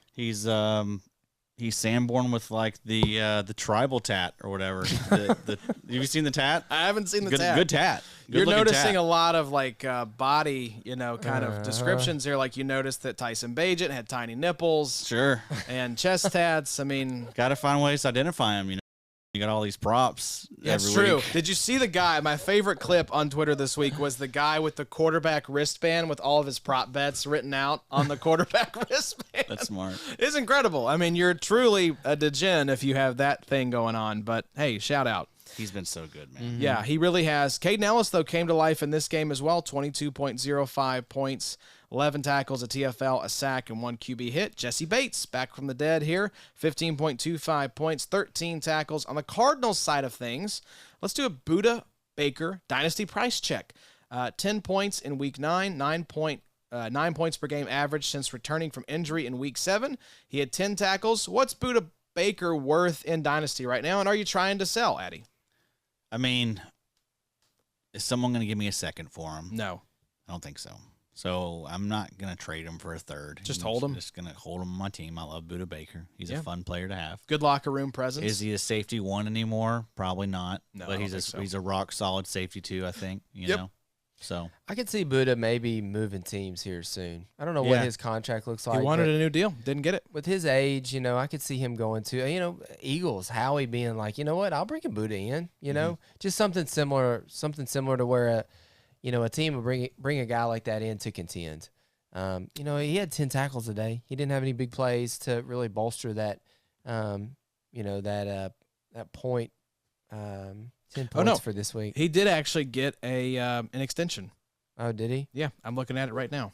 So, and is there some juice in that building now with Kyler coming back and looking pretty solid? Looks pretty good. I think it's worth asking. And I thought that they were, pretty good for considering the talent they had and the new coach and all that stuff. Kyler being out the first half of the season, like I thought they did a pretty good job with Josh Dobbs and all that stuff. So. So he did not get an extension. Buda Baker did not, but he did receive a raise in the form of bonuses and incentives this year, $2.4 million. So free agent this offseason? Let me look at the actual contract, but he did get a little bit of money from the Cardinals. He requested a trade back in April. So he is set to be a free agent in 2025. Okay. So he's got one more year left on his deal. I think that's why he was looking for a new deal. Interesting. So let's talk about, though, a name that we were excited about to start the season but did not show up until this week, B.J. Ojulari, 29.7 points. Just 4.4 points per game the last 5 games, but he went off for 8 tackles, 2 TFLs, 2 sacks, 17 sack yards, 2 QB hits. Right behind him, though, the Barbarian, Dennis Gardeck, 21.95 points. Good to see him back in the mix as well. 5 tackles, a TFL, a sack, a PD, 2 QB hits. And then rounding out the top 3 for the Cardinals, 11.25 points from Kaiser White. 14.34 points per game average the last 5 games, 11 tackles. Addy, B.J. Ojulari on the radar. Could be an interesting little option here as we finish out the season. I agree with you. I think the Cardinals are a bad team, but the juice meter is headed in the right direction now with Kyler back under center. Yeah, this is a great sign. I mean, Ojulari, he's been okay in his limited reps, 11% pressure rate. That's fine for a rookie. He was their second-round pick out of LSU last year. So, yeah, it's nice to see him, give us 2 sacks in a big spot here. So I think you're going to see his snaps start to tick up. I remember someone asked me a question like early on in the season when Ojulari wasn't getting much play time and Dennis Gardeck was. They were like, do I drop Gardeck for Ojulari? And I was like, no, definitely don't do that. But glad I did, because that was a real question, a real thought that people were having. Because Gardeck was balling. Gardeck was balling. Really, yeah, he was like a top 6-7 edge after those first 3 weeks. But, Gardeck's 29, undrafted, journeyman, juice type guy. Like Long hair. Yeah, Ojulari's got a long career ahead of him, tremendous upside, decently drafted, He didn't have the measurables that we typically like for. Draft capital was nice, though. Draft capital was nice, but, yeah, college production wasn't great, and then he sucked at the combine. Yeah. I don't know, or maybe pro day. I don't remember which. He might have missed the combine and did the pro day, but he did not have a good, whatever, that athletic testing. That team is turning over, though. I mean, you've got they shipped out Myjai Sanders. Zaven Collins is a non-factor. They got rid of Simmons. Yeah, I mean, Zaven Collins not working out. Yeah, they got a journeyman, Kaiser White, who's just familiar with Jonathan Gannon, the head coach there at linebacker. So all those guys will be getting out of there. That's right. Like, I think the best is yet to come for B.J. Ojulari. We always talk about it's nice when you see flashes from guys in their rookie season, even if they don't have the type of performances that we want in their rookie year. If they show flashes, that's very encouraging. Bobo, you, I believe, flag planted. Caden Ellis, sack total. How are we looking for Caden Ellis on sacks so far this year? He's got 2. He's got 2 sacks. All right. Well, I think he's been one of the bigger disappointments thus far this year for IDP. It's been one of the more disappointing free agency signings, I would say, for linebackers this offseason. 3 years, $21 million, I think it was. Too much money. Yeah, this Falcons team is pretty bad. I was thinking, too, I got on Tankathon. Kyler's kind of protecting himself. He can keep Arizona from really getting that, quarterback they're needing. Yeah. If you want to push them out, if you want to keep yourself there and not be in a new situation. Get you a couple wins. Push them out of the Drake May, Caleb Williams sweepstakes. Get you 4 wins. You're probably safe at that point. I agree. They're 2-8 right now.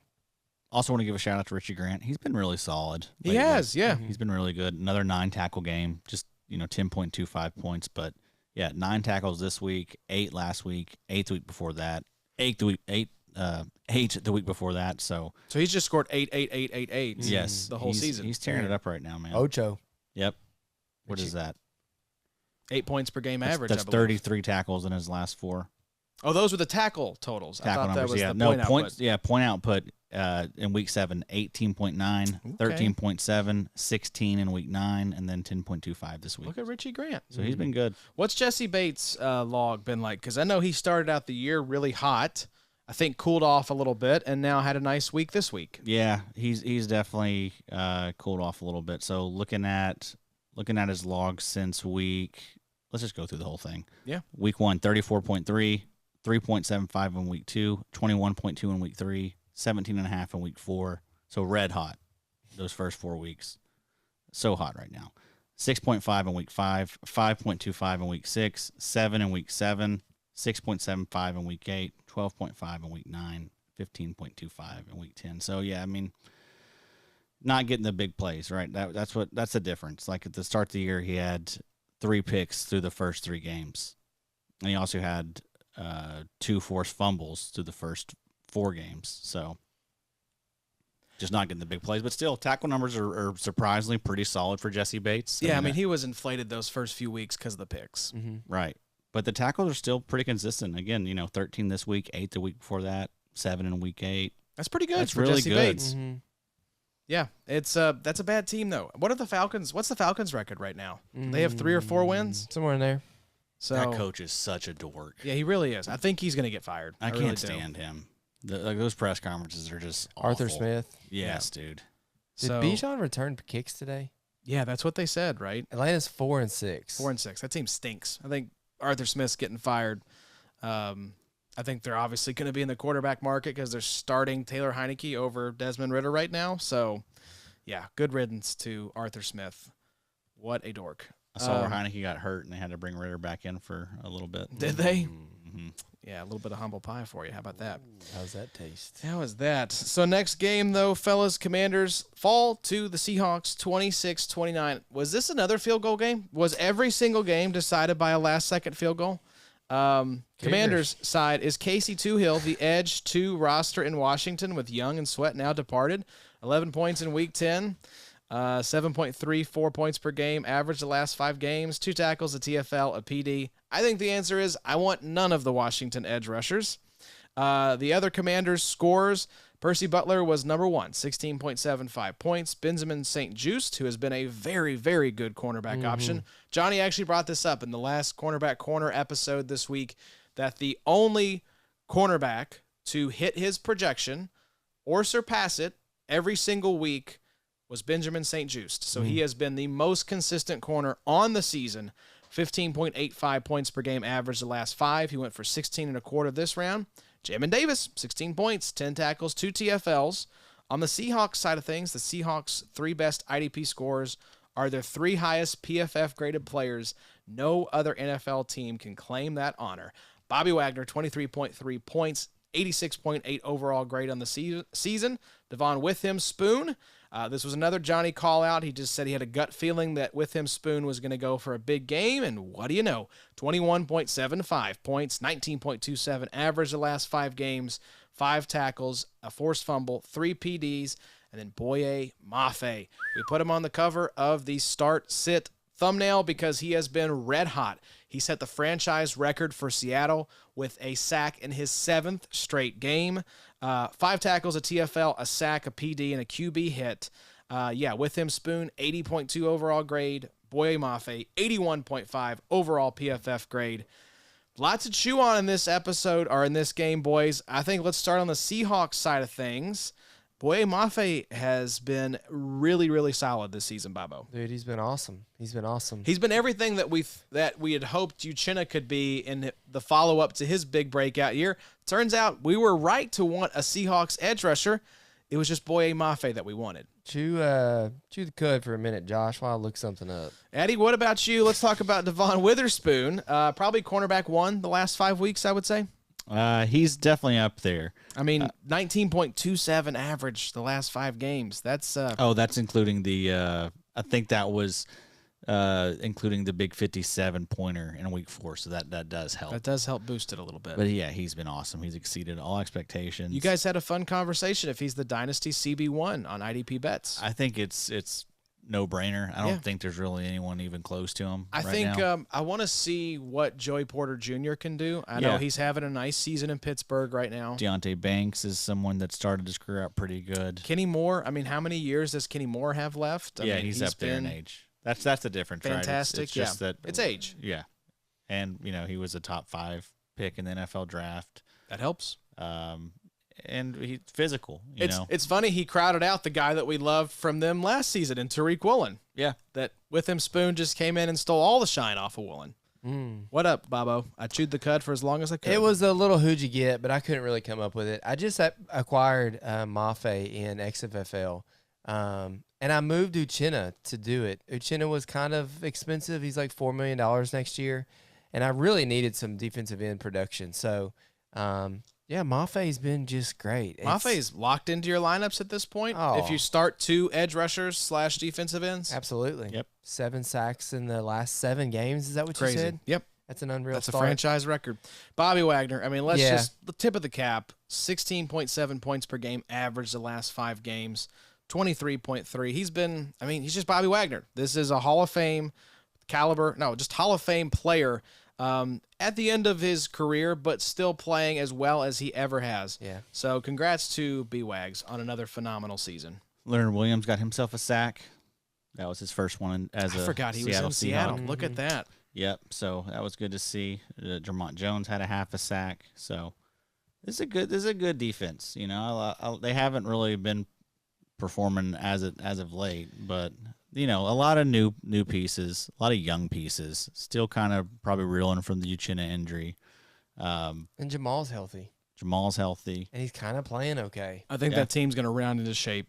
I really do. I think so too. I think there'll be a wild card probably because I don't think they're going to edge out the Niners to win the NFC West, but I think they'll be a wild card and they will be a very, very dangerous team. Especially if you get, Ken Walker and Charbonnet running. And if you get JSN's coming JSN on. going, Yeah. Lockett, DK, I mean, you've got all Good the pieces setup. there to have a successful postseason run, and I think they'll be a tough out come the playoffs.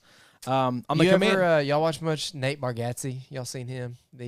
wasn't he the guy that just hosted Comedian. SNL? He's coming to BG, I think. I Yeah. saw Was he really? He That's was fun. here. I think he was here last year. But yeah, he was on SNL. Have y'all seen the George Washington skit? I haven't gotten to watch that yet. It's hilarious. They're talking about like this great nation and what will this nation be about, and he's talking about like, I believe in this and believe in that, and he was like, and we're also going to have like our own scale of like weights and measures, and then he talks about like football is going to be a sport where we throw a ball with our hands, and the guys are like, what? There's no kicking, and he's like, no, there's a little kicking. He was like, but you get points for scoring, but like you don't get any points for kicking.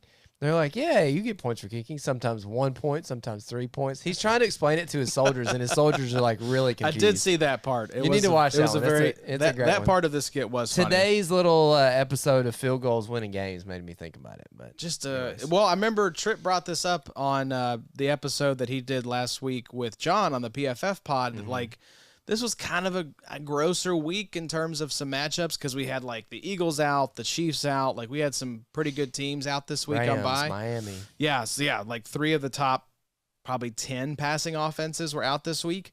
But he said all the spreads were pretty tight this week, and I mean we saw it.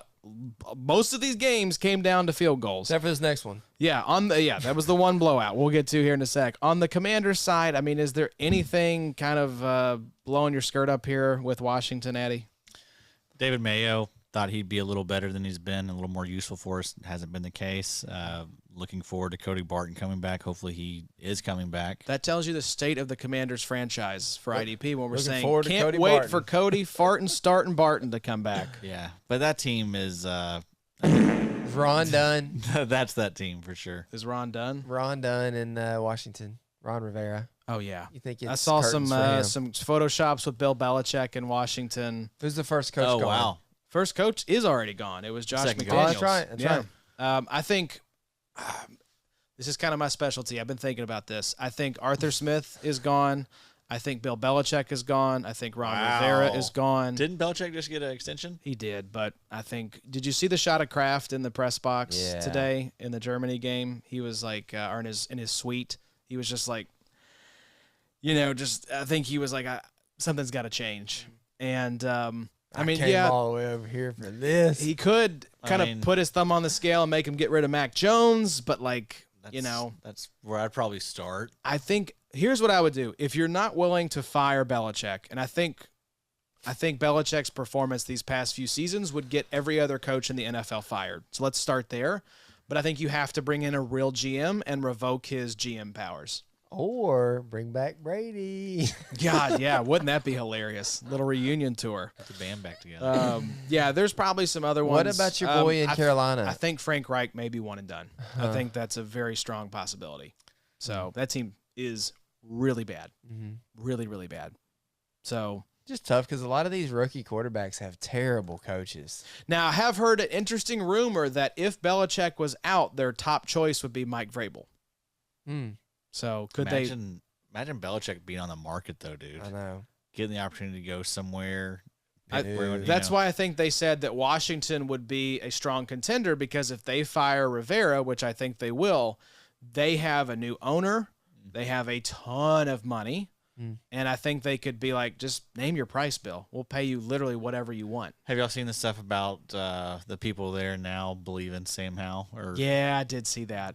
Good luck with that. surely not. That's, You know? that's just, I I, think guess that's- that's just what you got to say. You Yeah. got to, Hype your guy up. They're gonna say they believe. I in think him. that's a shout out to Eric Bieniemy more than it is anything. They have a really good offensive coordinator there now. I think if Super Bowl winning. if there's not a Bill Belichick level coach on the market, I think Bieniemy could very well be the head coach of the Commanders starting Yeah. next season. I agree. But if a Belichick is out there, just don't be surprised if the new owner is just throwing insane amounts of cash around to get Belichick there. My stupidity is there that much difference in pay between a head coach and like a OC?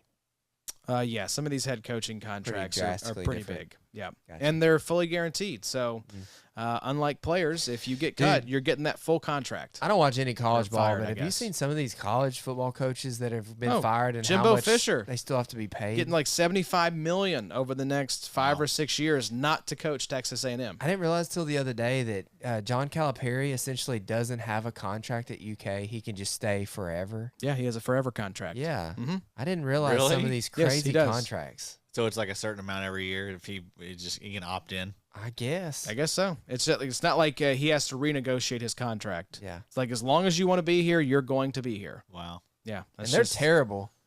They've been Yeah, I've bad been last keeping couple up. years. Yeah, they haven't been what they used to be. I don't watch ball, but hey, I you keep know up ball. with That's it. right, you You do don't know it. watch. Hey, You don't watch, but you know ball. You know ball. They know it. When you know, You know. You know.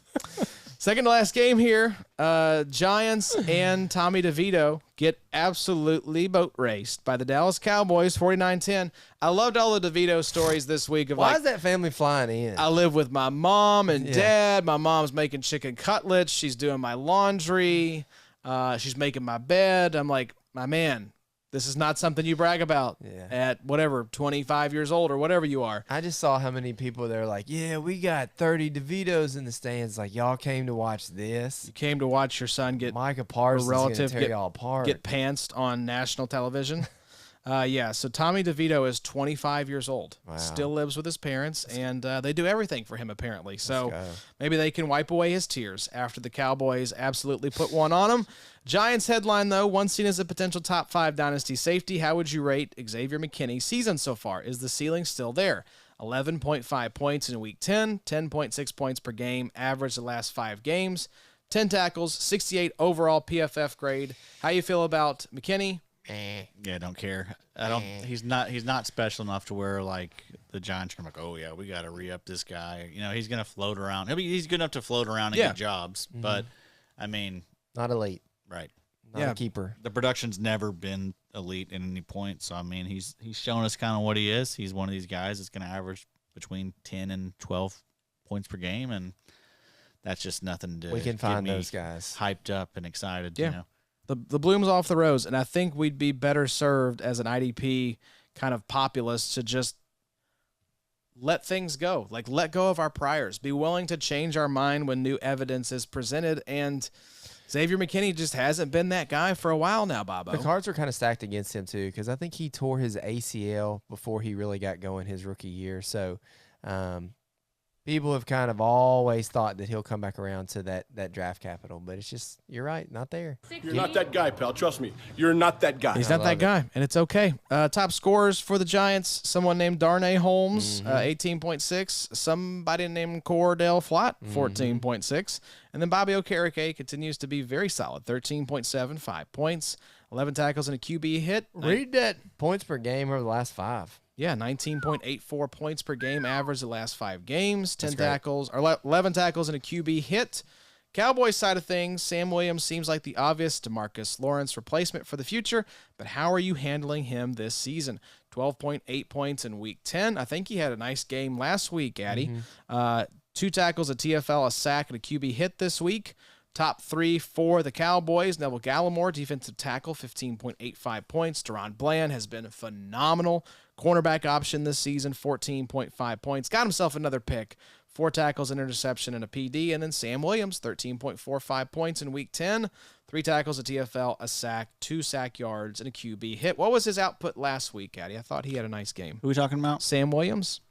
Sam Williams, yeah, he was solid, I think. He's been solid the last 3, so 12 points in Week 8, 13 in Week 9, and then 13.45 in Week 10. There we go. So that is 2 sacks in his last 3 games. So very nice to see Sam Williams kind of – he was someone that I thought like had potential to like, get 10 sacks this season. DeMarcus Lawrence, he had a sack this week, so that was nice. He's been great from like a PFF standpoint. Yeah, I think this is his log here. Was DeMarcus Lawrence 12.8 points in Week 10? Yes. Okay, so there you go. So Sam Williams actually outscored him by our scoring system. So I don't – Sam Williams, Bobo, is not a guy to me that I'm going to be starting, probably firing up in lineups, but he got next, I think, once DeMarcus Lawrence is out the door. Yeah. Yeah. I I agree. The rotation's just too deep right now. DeMarcus Lawrence has been playing too good. Yep. So, yeah, it's going to be tough for Sam Williams to really get significant snaps unless someone gets hurt there. But Not a lot of guys there that have had a bad year on that defensive line. no, I mean, Dorrance Armstrong's been solid. You know, he had another sack this week. That gives. Osa's been fine. Yeah, I mean, Armstrong has, 4.5 on the season. Mm-hmm. But, yeah, Osa's been good. Dante Fowler's been really good pressure-wise. He got a sack this week. So, yeah, good problem to have there in Dallas. Embarrassment of riches. So, and on the Giants side, Looks like a lot of backups got time. Yeah, I was gonna say, Kayvon didn't. Kayvon left, I think, with a concussion. I think it was. Let's see. Yeah, he got knocked out of this game. That's not good. Deontay Banks left this one with the ankle injury. I did see Azeez Ojulari was back. He was. That was good to see. Didn't do anything, just one tackle for Yeah. 0.75 points, but it is nice to see him back out there. Be nice to have him actually play well down the stretch and give you some wind in your sails. But yeah, Josh, bad week there for your best balls just need it. Bad week there for the Giants IDPs. Yeah. And then not a great week either for the Cowboys. These wonky games just produce some wonky results. Damone Clark didn't do anything for us. Marquise Bell didn't do anything for us. Deron Bland had another pick. That's 5 on the year for him. I think is he leading the NFL in interceptions? Oh, yeah. Geno Stone's up there. That's right. Geno Stone. I think Geno Stone was the leader. I think Deron Bland had 3 pick sixes, I believe is what it was. Yes. Because he was really high up in the DB scoring because of that. So let's wrap it up, though, boys, with the Jets falling to the Las Vegas Raiders, who are now 2-0 in the Antonio Pierce era. They get the 16-12 victory over the Jets, who got Zach Wilson throwing the game-clinching interception to Big Bob Spillane, who was the leading scorer in this one. Looks like about 27.85 points for Big Bob Spillane, who had 7 tackles. He had a sack. He had an interception. So let's pause there because this is the main guy, I think, in terms of points we want to talk about.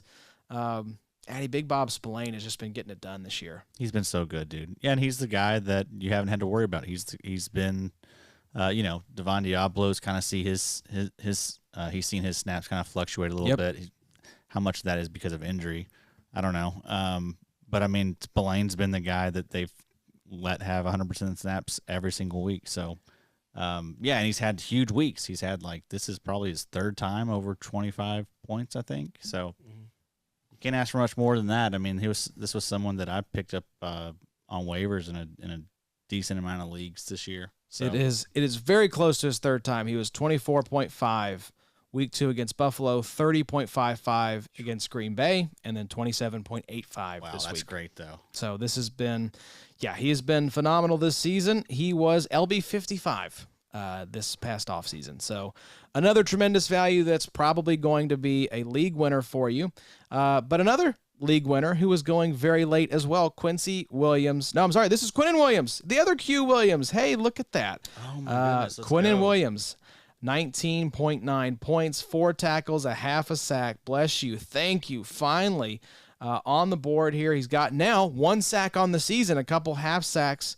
But this is a great performance here. Quinnen Williams has had 3 out of 4 games here, not including the bye, obviously, in week 7.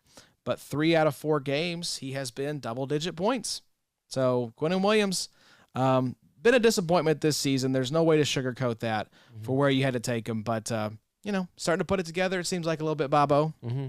Yeah, I mean, Rodgers is going to be playing in 4 weeks, so just keep That's at it, right. Quinnen. Yeah, what about Aaron Rodgers saying that he is planning to be back mid-December? If this team is what's the record right now? 4-5. 4-5. So if they're 4-8, is Aaron Rodgers going to be rushing back to get on the field for this team? Wouldn't think so. Yeah, you wouldn't think so. What if they're 6-6? Nah, I mean, the AFC, you could have a team at 9-8 Yeah. get into the playoffs. Yeah. So we'll see. Jeff If Fisher. he makes it back in 3.5 months from an Achilles tear, I'm unreal. I mean, I may have to get some healing crystals and Sure. watch some dolphin porn That would be insane. because that's truly nuts. He's dropping this weird beaker full of some Tequila. sort of liquid. Yeah, was it I tequila? think that's what they Just a very weird thing to have on the sideline. Why Man, How do you not have like an assistant for the team? Seemed like it was a gift, right? Someone gave him a gift. Hey, buddy, take that to the locker room for me so I don't have to carry this massive box full of an open bottle of gallon and a tequila. half of tequila. I guess when you're not playing the game, like I guess you feel like you can keep up with it for a second. I don't know. I don't know. It's just kind of a weird thing to like. Maybe they're like, hey, dude, be careful with this. Don't give this to just anybody. Yeah, and he immediately drops it on the field in front of cameras, and there's a big controversy around what that was. People thought it was a bong, so not a good week for Aaron Rodgers dropping stuff on the field. Other top scorers from this game: Jordan Whitehead, 19. Jamian Sherwood, what the hell's up with that? I know. As I was looking to see if C.J. Mosley maybe got banged up in this game. Quincy Williams. I was looking the same thing. Yeah. It looks like they both were fine. I didn't see where Weird. they left the game, but Yeah, it was a 5 tackles and a forced fumble for Jamian Sherwood. Malcolm Kuntz, D lineman for the Raiders, was next. Solomon Thomas and John Franklin Myers both got sacks. C.J. Mosley was at 13, Diablo at 11, Jermaine Johnson was at 10, Nate Hobbs at 10, Quincy Williams at 10. So outside of Big Bob Spillane, kind of was a disappointment this week for IDP in this game. yeah, I do want to mention Jordan Whitehead. He's been pretty good. I mean, I know it's a lot of it's is interception boosted. At least the first week was, but I mean he's 32 points, 13 points week 2, 16 week 3, put up 11.75 in week 6, 18 in week 8, 9 last week, and then 19.35. Pretty solid. So I mean that's strong safety 2 numbers. Yep. Love to see that. Getting tons of snaps. Yeah, he's a fine option for you. All right, so there you go, folks. All the games, Monday Night Football still to be played. Decent game, Bills versus Broncos. Yeah, it'll probably be a better game than you think it would be. Where is it? The Bills can I think it's in Denver. You never know if the Bills are going to show up. Yeah, that's true. Josh Allen might throw 2 or 3 picks. You just never know. Yeah, they. I could also see it being like a get right game though for the Bills. So Yeah. Yeah, it's actually in Buffalo. It's in That's Buffalo. A little concerning. I am a little interested with. Are we going to eventually see Drew Sanders? Right? Is Josie Jewell like how much longer does Josie Jewell have? Is I was he going to be thinking that getting too. taken over here pretty soon? Because we've seen his. We've seen the roles with Alex Singleton flip flop. Singleton's now the guy that's getting 100% of the snaps. Jewell's like the 80 to 85% guy. So that makes me think that he's the one that's in danger of losing his job to Drew Sanders potentially here at the end of the year once things kind of start, swirling down the toilet for Denver. So just something to look for, Yep. I wouldn't go out and trade for Josie Jewell at this point, I don't think. I don't mind Josie Jewell for next year in Dynasty, but I am a little scared of Josie Jewell to finish out the year.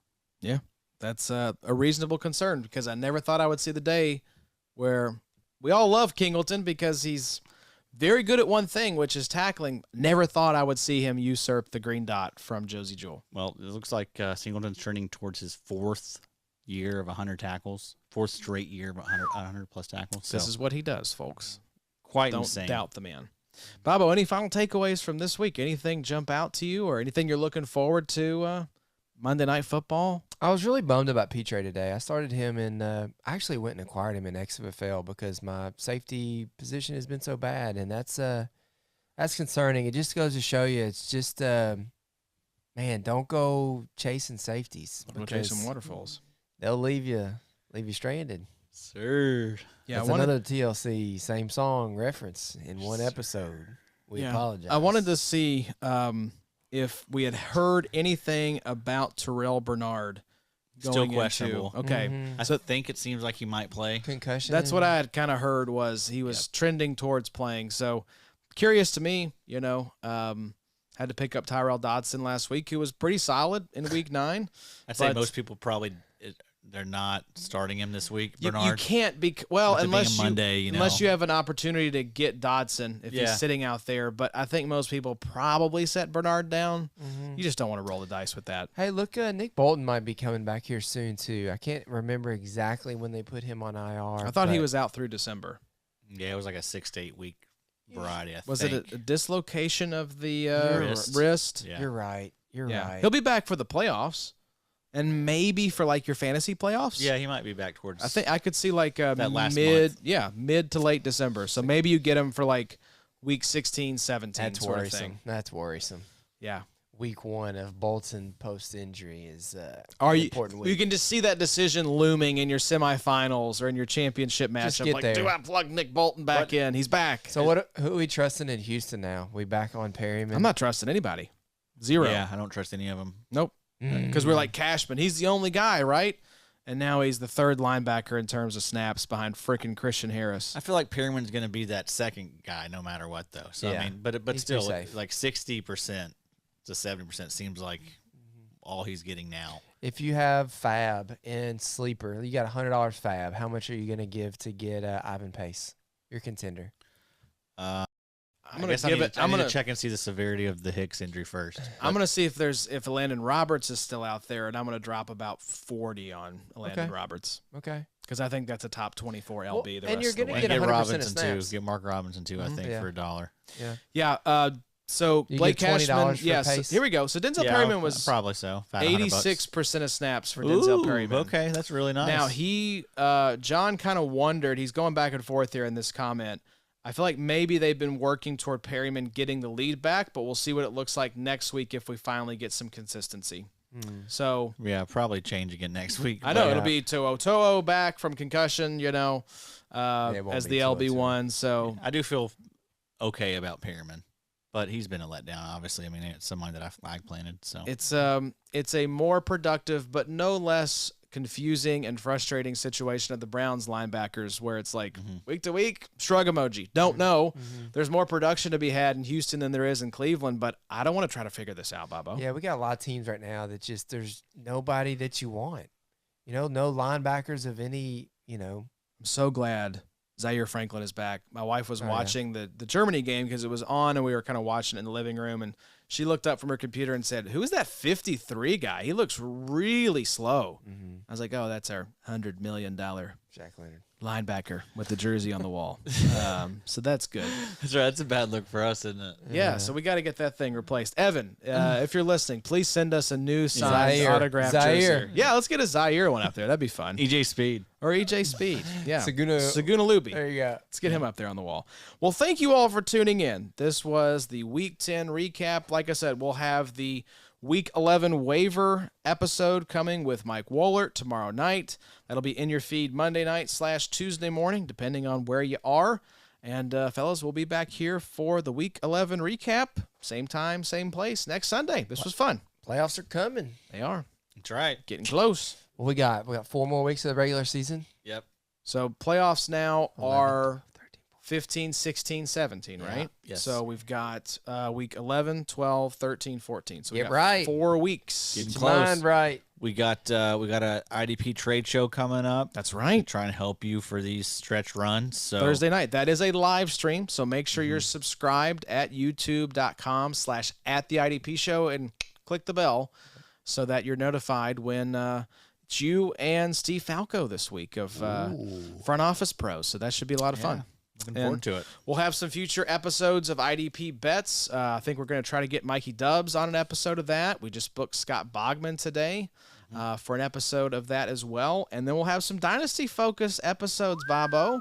Going to try to get the 3 of us in here to talk a little bit of Dynasty because we know some people are kind of looking to the future. So let's talk about like a Dynasty kind of price check, Dynasty stock up, stock down type of thing. Yep. Should be fun. You ain't getting me in here. I ain't talking Dynasty. This man doesn't like talking I don't Dynasty like at all. Dynasty. But I hope you only play guys keeper leagues. hope you guys enjoyed this episode. If you did, leave us a 5-star rating and review over on Apple and 5 stars over on Spotify as well. And like I said, we'll be back. We've got a whole bunch of episodes coming y'all's way this week. Waivers, Jace's ranking episode. He's got Gary Davenport this week. We got Steve Falco on the trade show. So a lot of good stuff cooking for y'all. We're going to try to help you win, and we're going to have some fun along the way. But until next Sunday, y'all take care, and we'll see you soon. It's the IDP show.